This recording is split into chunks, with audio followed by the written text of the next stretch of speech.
سینوها د فرعون د ځانګړي طبیب یادښتونه له میلاد څخه 1450 کاله وړاندې.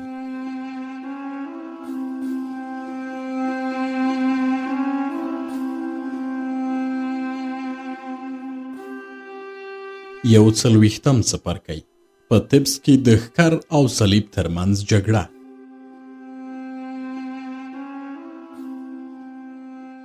د نوي خدای آتون د پیروانو رسمي نښه یعنی د حیات صلیب و او دغه صلیب یې د غاړکۍ په شان په غاړه کې اچاوه او یا دا چې پر خپلو جامو به یې انځوروه. د پخواني خدای آمون پیروانو ښکر خپله رسمي نښه اعلان کړې وه او فرعون هم نشو کولی چې پر سر د ښکرو د لګولو مخه ونیسي، ځکه له هغې ورځې چې د مصر ملت رامنځته شوی دی په نارینه‌وو کې د ښکر لیږدول یو سینګار و. هیڅ خدای او فرعون نشو کولی دغه طبیعي ښکلا او دود له منځه یوسي یا بندیز پرې ولګوي. زه په سر کې نه پوهېدم چې ولې د آمون پیروانو ښکر خپله رسمي نښه بلله، خو وروسته خبر شوم چې ښکر د آمون یو ستر نوم دی. د آمون پیروانو په ښکر سره د آتون د پیروانو د دوکانونو پر دروازه حمله کوله او دروازې به یې ماتې کړې. دوی به د میوې، کبانو او سبزیانو ډکې ټوکرۍ پر بل مخ واړولې، نارې به یې وهلې موږ ښکر لرو او د آتون خېټه به څیرې کړو. موږ د آمون پیروان یو او آمون موږ ته ښکر راکړي چې د هغه د دښمنانو خېټې او سینې سوری کړو.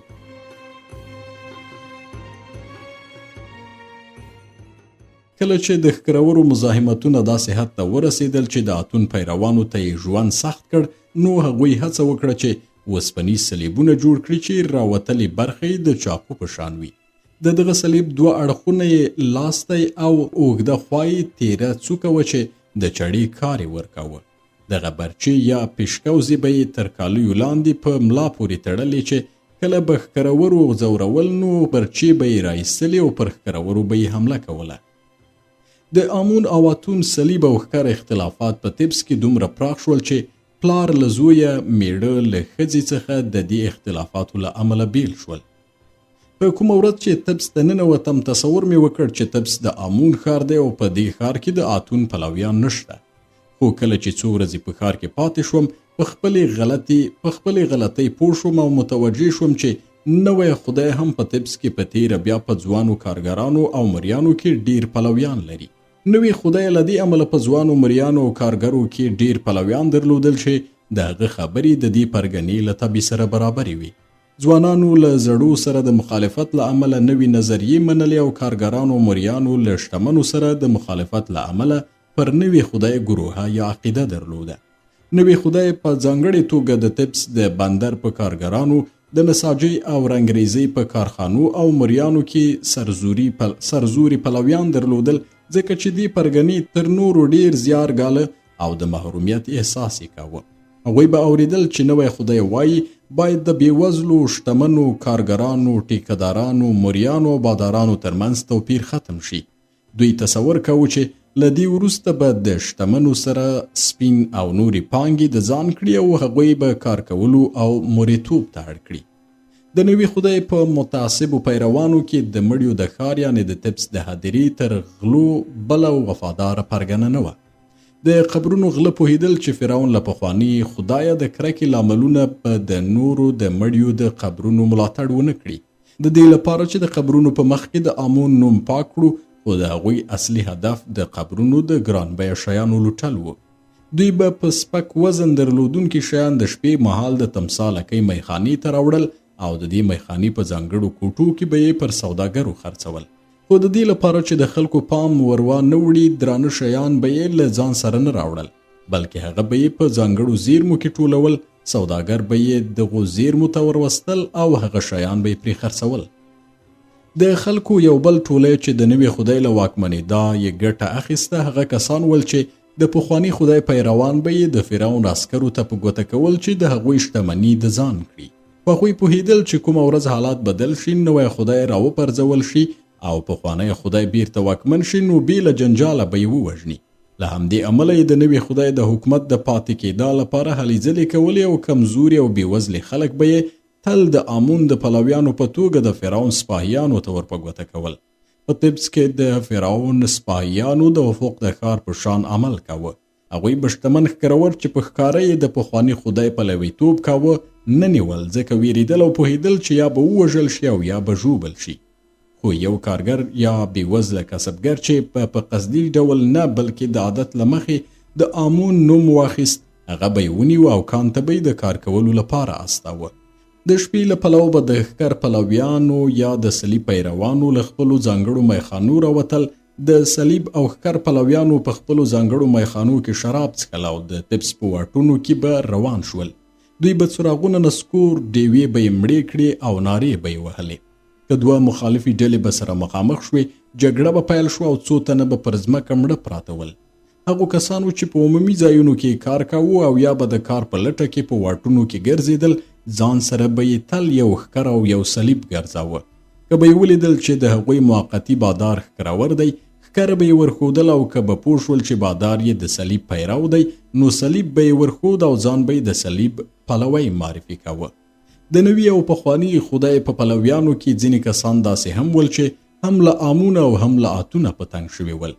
هغوی هیله کوله چې په تبس کې سوله او قراري واکمنه شي، چې وکړی شي کار او کسب وکړي، خو خپلې دې هیلې ته ونه رسېدل. دې پرګنې نشو کولی ځان بې پرې وساتي، ځکه چې له دواړو لورو پرې حمله کېدل او مجبور ول چې د ژوند حالاتو او د خپلو ملاتړو پلویانو ګټو ته په پام سره کله د ښکر پلویان شي او کله د صلیب. کاپتا یوه موده دواړو ډلو پر وړاندې مقاومت وکړ او د خپلې میخانې لپاره یې کومه نښه ونه ټاکله. هغه د تمثال لکۍ د خپلې میخانې لپاره تر ټولو ښه نښه ګڼله چې وکړی شي هم له ښکرورو ګرمه واخلي او هم د صلیب له پلویانو. خو ښکرور په دې پوهېدل چې د کاپتا میخانه د قبرونو د غلو مرکز دی، نو کاپتا یې په قرار نه پرېښود. البته جرأت یې نشو کولی چې د شپې یا د ورځې پر میخانې برید وکړي، ځکه پوهېدل چې کاپتا قوي ساتونکي لري چې د هغه د میخانې دفاع وکړي. خو د شپې مهال به یې د میخانې پر دیوالونو د ښکر انځور او نور ناسم عکسونه ایستل او تر یوې مودې پورې کاپتا مجبور و هره ورځ هغه تصویرونه پاک کړي. له دې وروسته چې زه په تبس کې میشت شوم، پوه شوم چې د بندر له پنډیانو او مریانو پرته ماته بل څوک د معالجې لپاره نه راځي، په داسې حال کې چې تر هغه مخکې به د خپلې سیمې ناروغان راتلل. یو ورځ زما د سیمې 2 تنو اوسېدونکو زه په یوه خالي ځای کې ولیدم او ویې ویل: سینوهه، موږ له تا نه خفه یو، موږ ماشومان او ښځې هم ناروغان دي او ستا علم او پوهې ته اړتیا لرو، خو ډارېږو چې تا ته راشو، ځکه ستا کتنځی له دې امله چې د حیات صلیب دې په غاړه کې اچولی ډېر خطرناک دی. که موږ د خپلو ناروغانو د درملنې لپاره ستا کتنځي ته راشو، د ښکرورو له غوسې سره به مخامخ شو، خو د آمون له لعنته نه ویریږو، ځکه چې د خدایانو له جنګه په تنګ شوي یو او نه پوهېږو چې دغه خدایان له موږ څه غواړي او ولې موږ په خپل حال نه پرېږدي چې څرنګه مو زړه غواړي هغسې ژوند وکړو. خو که ښکرور پوه شي چې موږ د معالجې لپاره ستا کتنځي ته راځو، موږ به ووژني او یا به زموږ ماشومان هغه وخت ژوبل کړي چې موږ په کور کې نه یو او یا په کار بوخت یو. دوی کېدای شي زموږ د کورونو دروازې ماتې کړي، ځکه ټول پوهېږي چې ته د فرعون ځانګړی ډاکټر او د آتون پلوی یې.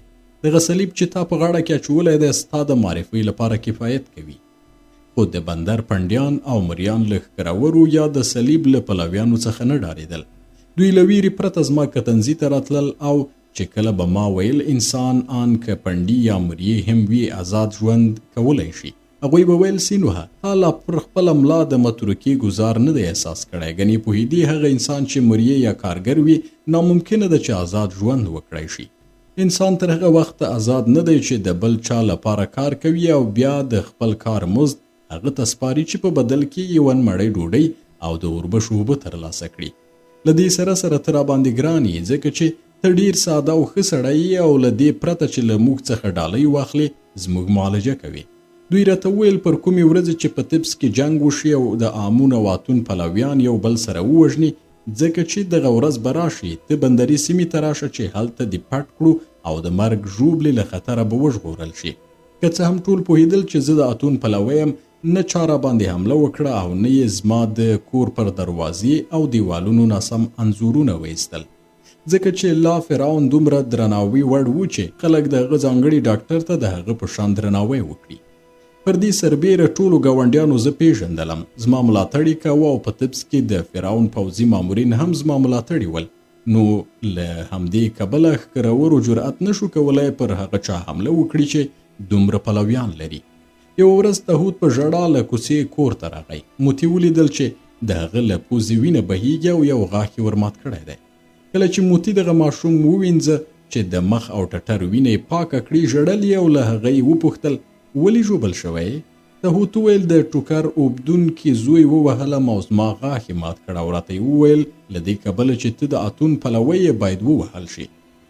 موتی لرګی واخیست او روانه شوه. ویې ویل د ټوکر اوبدونکي زامن که د امون پلویان وي یا د اتون باید هغوی ووهل شي. ډیر ژر له کوڅې د ټوکر اوبدونکي د 5 زامنو نارې سورې پورته شوې او کله چې د هغوی مور و پلار د خپلو زامنو په ننګه راغلل، موتی هغوی هم ووهل. موتی چې کور ته راستنه شو، ما ولیدله چې رنګ یې تکسور شوی دی. ما غوښتل چې هغه پوهه کړم چې کینه ښه نه ده، د غوسې سبب کیږي او دښمني را پیدا کوي، خو موتی زما خبرو ته غوږ ونه نیو. پر بله ورځ چې د موتی غوسه سړه شوه، نو د ټوکر اوبدونکي د ماشومانو او د هغوی د مور و پلار لپاره یې په شاتو کې کلچې پخې کړې او د هغوی کور ته یې یوړې چې سوله ورسره وکړي. له هغه وروسته د ټوکر اوبدونکي کورنۍ له موتی او تهود سره ملګرې شوه او د ټوکر اوبدونکي زامنو بې له دې چې تهود ژوبل کړي، تل به یې له هغه سره لوبې کولې. له دې وروسته به چې کله موتی تهود ته شیرینې او پتیرې ورکولې، د ټوکر اوبدونکي د زامنو برخه یې هم ورکوله. کله چې په طبس کې زما پاتې کېدل ځنډني شول، یو ځل د فرعون په حکم د ښار سلطنتي ماڼۍ یعنی زرین قصر ته لاړم. که فرعون امر نه وای کړی چې هلته لاړ شم، نو د مه و نفر له ویرې به مې په دې ماڼۍ کې ګام نه وای ایښی، خو د فرعون د حکم د منلو لپاره مجبور شوم چې په پټه او د مه و نفر له خبرولو پرته ماڼۍ ته ننوځم چې ستر کاهین عامي وګورم. پر کومه ورځ چې ماڼۍ ته ننوتم، د هغه سوی په شان وم چې د باز له ویرې کله یوې خوا او کله بلې خوا ته پټیږي. ما هم د مه و نفر له ویرې ځان تر ونو لاندې پټ کړ چې ستر کاهین عامي وګورم.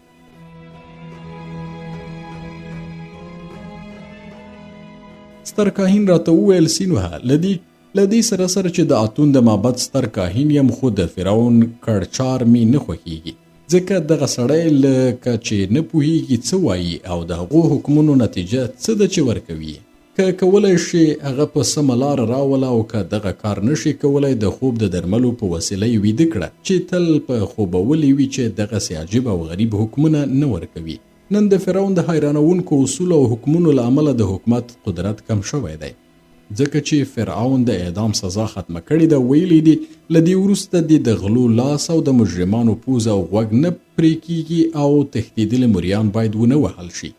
په دې بڼه کې څنګه تمه کولی شو چې خلک د قانون ته درناوی وکړي، په تیره بیا د هغو قوانینو چې هره ورځ د فرعون د هوسونو او غوښتنو له امله بدلیږي. له یوې خوا فرعون له سوریې سره د سولې تړون لاسلیک کوي او زه د دې تړون په اساس ژمن کیږم چې سوریې ته غنم ولېږدوم. له بلې خوا هورمهب د غنمو هغه بیړۍ چې باید سوریې ته لاړې شي په منفس کې دروي.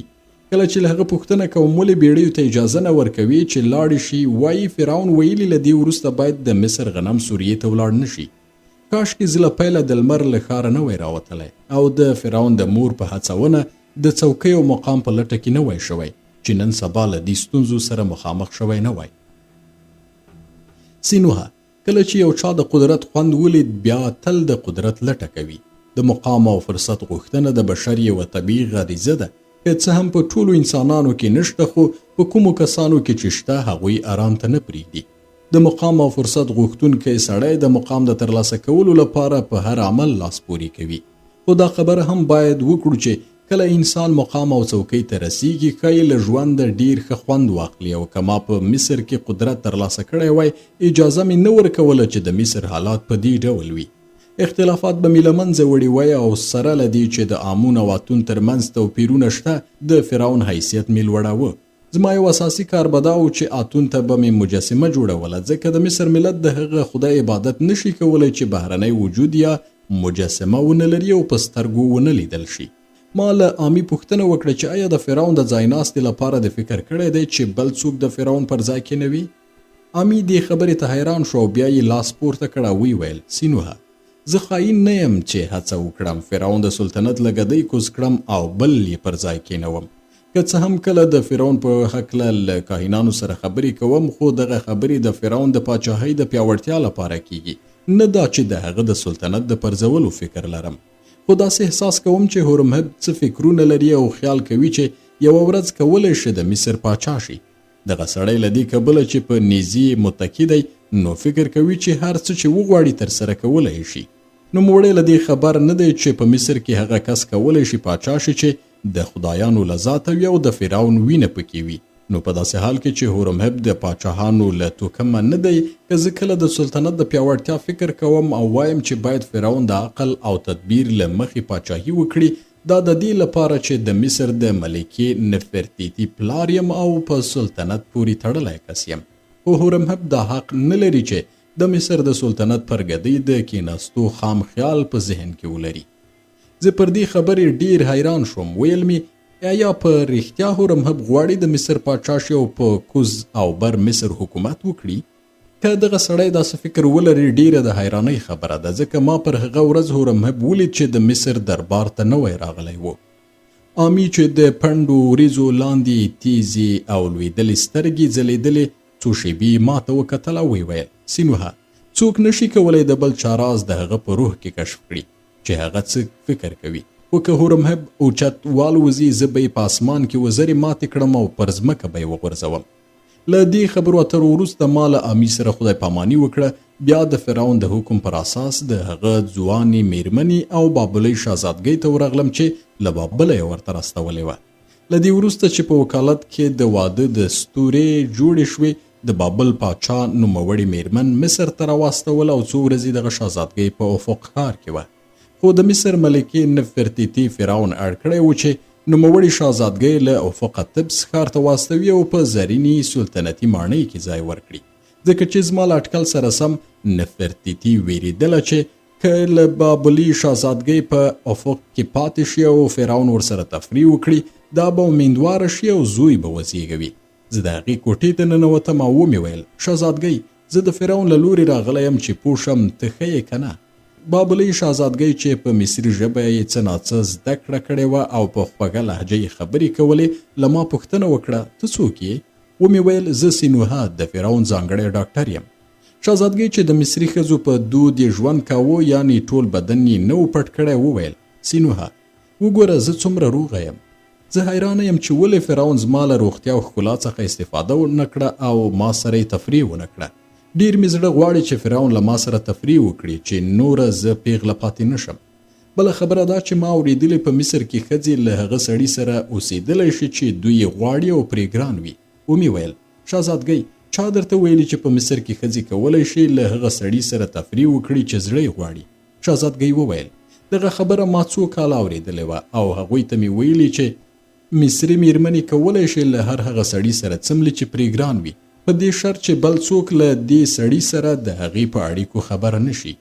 ومې ویل شهزادګۍ، ډېر لږ داسې کیږي چې یوه ښځه له خپل خاوند پرته له نورو سړیو سره تفریح وکړي او نور خلک پر دې خبرې پوه نشي. په تیره بیا د فرعون په ماڼۍ کې دغه ډول اړیکې ډېر ژر افشا کیږي او نور پرې خبرېږي. د دې لپاره چې هر شهزادګۍ په یو سلطنتي ماڼۍ کې ژوند کوي، یو شمېر خدمتګارانې لري چې هغوی شپه ورځ له هغې سره وي او شهزادګۍ ملګري ګوري.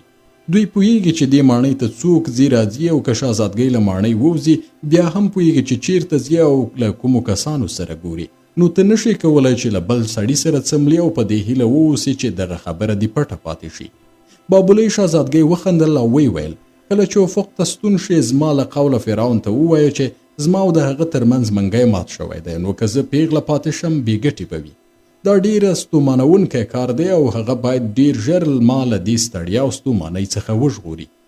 بیا یې خبره بدله کړه، ویل سینوهه، کله چې زه افق کې وم له ښځو مې اورېدلي ول چې تکړه ډاکټر او جراح یې، خو آیا ما معالجه کولی شي؟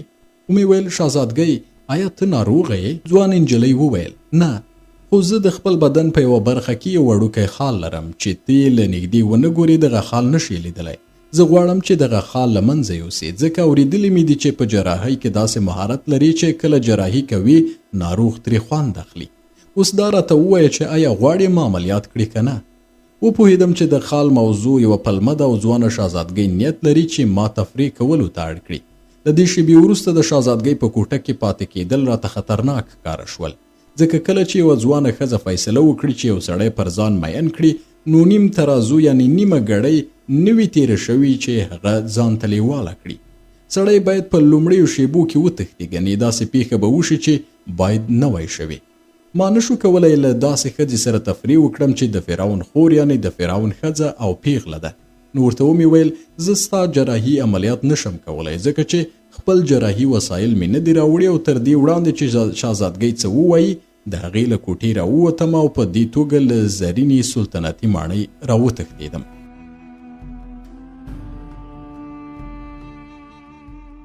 د دوبي په رارسېدو سره د طبس هوا ګرمه وه. نیت مې درلود چې بیا هم په دغه ښار کې پاتې شم، خو فرعون د افق ښار ته ور وغوښتم. پیغام یې راولېږه چې د هغه د سر درد زیات شوی دی او باید معالجه یې کړم. ما کاپتا ته ویل فرعون غوښتی یم. پیغام یې رالیږلی چې د سر درد یې معالجه کړم. هغه رښتیا وایي ځکه فرعون د درواغو سړی نه دی او د درواغو ته اړ هم نه دی. نو زه له تا سره خدای پاماني کوم او د افق ښار ته ځم. کاپتا وویل زما باداره تر اوسه مې ستا لپاره غنم واخیستل او د څو ښارونو په زیرمو کې مې اچولي دي. که د یوه ښار زیرمه له منځه لاړه شي د بل هغه به پاتې وي. ما د احتیاط کولو لپاره یوه اندازه اخیستل شوي غنم پټ کړل ځکه چې ممکنه ده د راتلونکي کاختۍ له امله به ستا د ټولو زیرمو غنم ضبط کړي او پر بېوزلو به یې وویشي.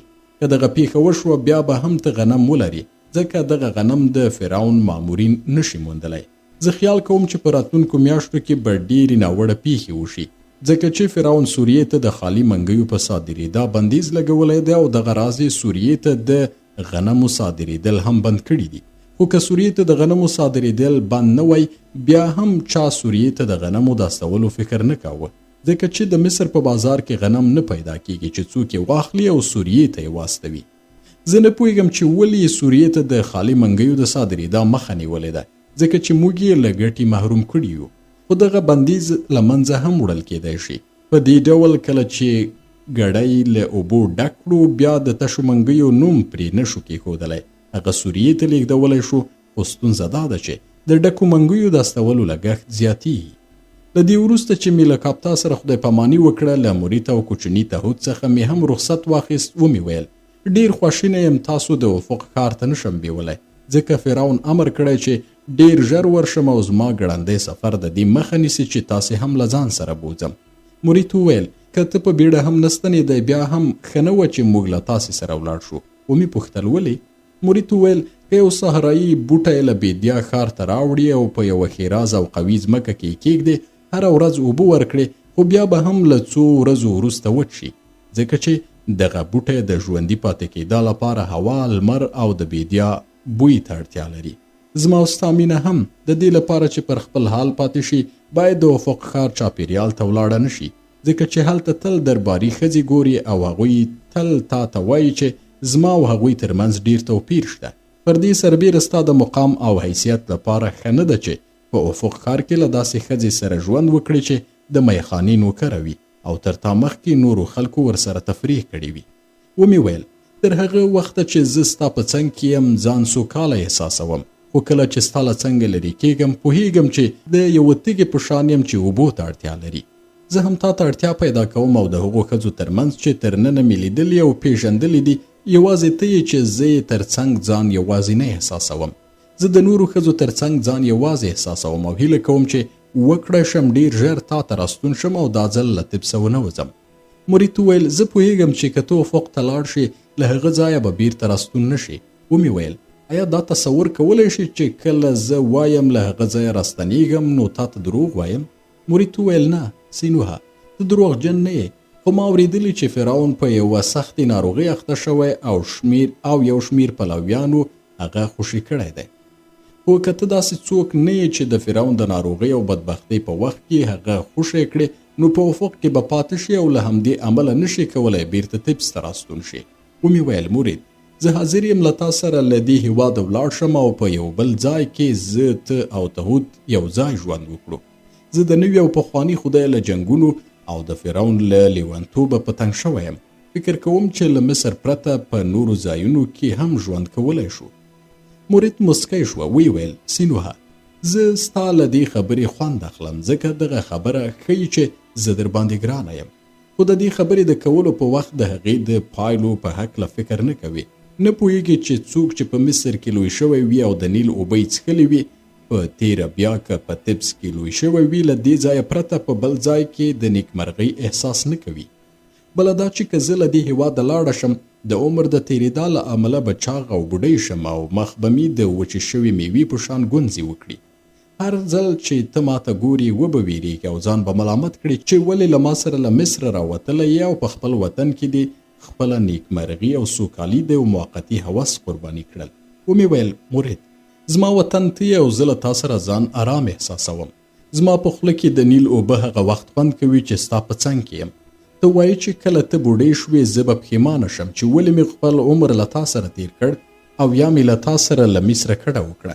خو دغه فکر باید هغه کسان وکړي چې نوي له یو بل سره اشنا شوي وي او یو د بل دوستي نه وي ازمویلې.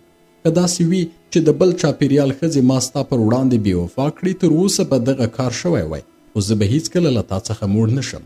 داسې ورځ به را نه شي چې پښیمانه شم ولې مې له تا سره ژوند کړی دی. مرید وویل دا چې ما د ملامتي خبره وکړه چې بیا به وایي ولې مې له مرید سره ژوند کړی دی د یو رنګه او تکراري ژوند له امله مې وویل. سینوهه خدای سړی داسې پنځولی دی چې کله 10 ځله یو ډول خواړه په پرله پسې ډول وخوري غواړي چې نور خواړه وخوري حتی که له دغو تکراري خوړو څخه ډیر بې خونده هم وي. همغه ډول چې یو سړی له یو ډول او تکراري خوړو څخه ستړی کیږي همغه ډول له یوې ښځې سره له اوسېدو څخه هم ستړی کیږي. په تیره بیا که وګوري چې دغه میرمن بوډۍ او چاغه شوې ده. له دې ټولو سره سره که یو راز نه وای نو زه به له تا سره له مصر نه تللی وای او په یو بل هیواد کې به مو ژوند کړی وای. خو دغه راز د دې مخه نیسي چې زه له دې ځایه لاړه شم او ښایي ته یوه ورځ په دې راز پوه شي ځکه چې تر اوسه پورې ما ستا لپاره دغه راز نه دی ویلی. له مرید څخه مې وپوښتل چې راز څه دی. هغې د دې راز له افشا کولو ډډه وکړه او یوازې دا یې وویل ښایي داسې ورځ راشي چې دغه راز برابر سیره کړم او تا ته به یې ووایم.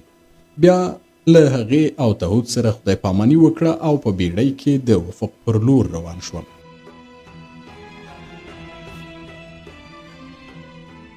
ما په طبس کار کې د خپلې دې ایثارتیا په هکله ډېرې خبرې وکړې په داسې حال کې چې تر هغه وخته کومه خاصه پیښه نه وه شوې.